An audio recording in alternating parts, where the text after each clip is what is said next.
How's it going, everybody? JP here again, back with another video. Today I have the AMR sniper rifle, probably one of my favorites, gonna be honest. I know a lot of people use bolt actions, but I suggest you give this one a try because with this class setup that I have here, let me tell you, it's pretty good. Okay, starting off, usually I start off with the sights. Today, it's gonna be starting off with the muzzle because I think the scope that's on it already is good enough. Unless you prefer a different scope, but I like using it. It's fine, it works with me. For the first attachment, I'm gonna be using the muzzle brake. Gives me first shot recoil control and kick reset speed because since this is a semi-auto sniper rifle and not a bolt action, having that kick reset is gonna be crucial for hitting, more shots, especially if you see like 4 people lined up or something like that. So suggest going with muzzle brake. Obviously, if you have the compensator, porter compensator, you can go with those too. But for now, at level 26, go with the muzzle brake. So getting into the barrel, I went with a long barrel to give me more of that damage range. This is a sniper rifle, of course, so you're going to be staying back. You're not going to be in the fray. You're not going to be in, combat unless that's what you do. But long barrel, more damage range. You can hit basically one-shot people from farther. This increases the firepower literally almost to max. So you're going to get one-shots pretty much anywhere on the body. I'm going to be honest with you. It's probably the most consistent besides like maybe one other bolt action sniper rifle.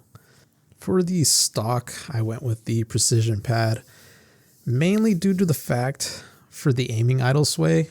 The recoil control isn't too bad because, it's not a full auto sniper, but having that aim idle sway helps with the scope, especially if you like to hold your breath or if you don't. Having the aiming idle sway really does help, especially when you're not holding your breath a lot. If you're just zooming in with the scope, you don't have as much sway as you would if you didn't have this attachment. So I suggest going with the precision pad.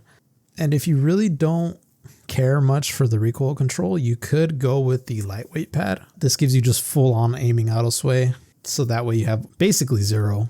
It won't move around as much. So if you're having trouble with that, then I suggest going with the lightweight pad.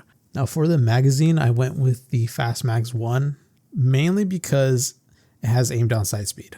You don't really get a lot of aim down sight speeds with a lot of these sniper rifles, even with some of the lasers, I've noticed. So having just a little bit extra help goes a long way. The only downside to this, and this is the downside for most fast mags, is that you really only have 5 rounds. With the extended mags, you get the extra 3, which, if I'm going to be honest, that helps, especially if you're on a little mini kill streak or something. You do lose the reload quickness because this gun does reload pretty slowly. So having the fast mags helps in that regard. But as far as having the ammunition to go on those longer kill streaks, it's going to be a little bit tougher, mainly because you're going to have to reload a lot more than what you would if you had extended mags 1 or even 2 for that matter. But for this class, I chose Fast Mags 1. For the rear grip, I chose the quick draw grip. Again, having the aim down sight speed, crucial. Only drawback though is of course the flinch resistance, as you can see in the con. It's not so much that big of a deal when you're getting hit from incoming fire, but having that aim down sight speed actually helps a lot, because if you see multiple people, you're going to want to aim quickly, because let me tell you, if you don't have aim down sight speed, it is slow as hell. Slow. And if you're anything like me, I really don't like slow aiming weapons. You lose pretty much any gunfight if that's the case. So having quick draw is a must, I think, especially for sniper rifles. Which brings us to the comb. So this attachment, the heavy riser, is going to offset the quick draw grip because you're going to get that 3 flinch resistance. So basically it cancels it out. Best of both worlds. That's why I feel like these attachments that I have on here are pretty cohesive. Definitely a must if you're running the quick draw grip. That way you get the aim down sight speed benefit without sacrificing the flinch resistance. Now, I run 8 attachments on basically all my weapons. So I had to choose a laser because I wasn't going with the sight. So I chose the best laser that kind of fits the weapon, in my opinion. Stray lock laser. Again, the only downside with lasers is that everyone can see you from like a mile away. They can see the laser if they're really paying attention. So, but hopefully by then you already have them in your sights and you get the kill. But this is, out of all the lasers, this one makes the most sense. Hip fire to ADS accuracy. Your shots will be a little bit more accurate if you're going from the hipfire stance to ADS. So if you're going to go with the laser, I suggest this one. For this class, this is what I picked. And last but not least, the recoil springs. Every single weapon has to have recoil springs.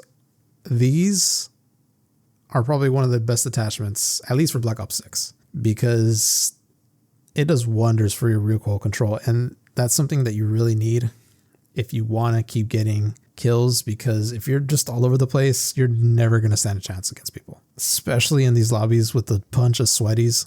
You're going to want every advantage you can get. So I suggest going with recoil springs, and that's for every single class pretty much that you use, because the other ones, honestly, they're not really beneficial. Maybe FMJ if you want to shoot through objects, but I just don't see how important rapid fire or overpressured rounds could be, in my opinion. So recoil springs. All right, guys, and these are all the attachments for the AMR Mod 4. In order, I'm also going to show you the buffs that you get with all these attachments. And if you look at the damage, I mean, 306 at the head, 306 throat, 204 body. I mean, you're doing pretty much, you're getting the kill pretty much regardless. So anything above the knee, it's a guaranteed one-shot kill. So this is a pretty deadly weapon, especially if you're accurate. I'm surprised not many people use this sniper rifle, if I'm going to be honest with you, because most of them use the bolt actions, but this, to be honest with you, beats bolt actions. I don't have to rack every single round. I can just fire away, basically. I suggest using the sniper rifle, at least giving it a go. It's really underestimated. People don't really use it. Give this one a try. Let me know down in the comments below how you like it or how it can be improved. Like, comment, and subscribe so you don't miss out on future videos. I hope you guys enjoyed this video. If you have a class setup that you want me to try out, or you have a weapon that you want me to do at class 4, let me know in the comments down below. Anyways, guys, see you in the next one.